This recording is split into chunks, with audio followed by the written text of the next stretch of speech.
Hey guys, welcome back to my channel, Johnny Datsun. Today I'll be working on my 1972 Datsun 510. This is the one that I got from Cali a few years ago, I believe 3 or 4 years ago.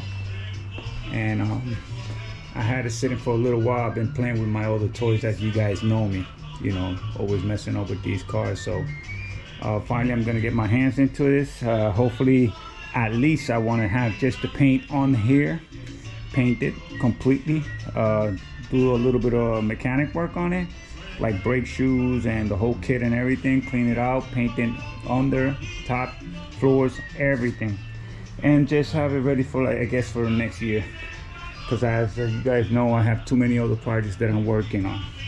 But yeah, this is what I'm gonna do for a record. So you guys can see right here, these are the shoe pads.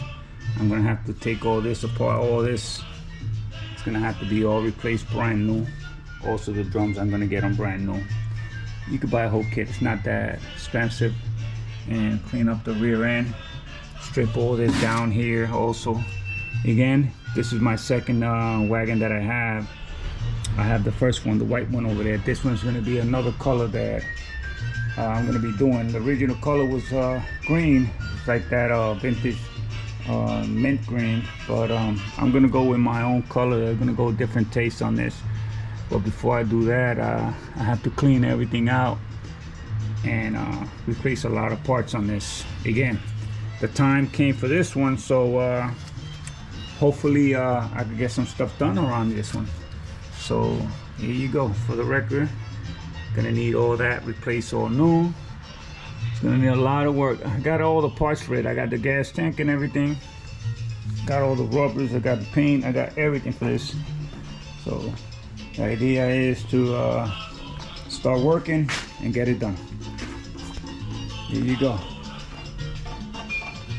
looking really nice. I primed this about probably like I think like more than 3 years. I just didn't want to let it get rust, so basically what I did, I stripped it all down and I primed it, so it makes it easy for me right now to put my hands on this. So here you go. This is my 510 wagon, and let's get busy and keep some videos rolling. You know, I have a friend of mine, Maya, from Florida. He's gonna be working on his, so shout out to him. Don't think about it, just get started and have fun with it, man. It's all fun. All right, so to the next one, and keep in touch. More videos coming soon of this. Ciao.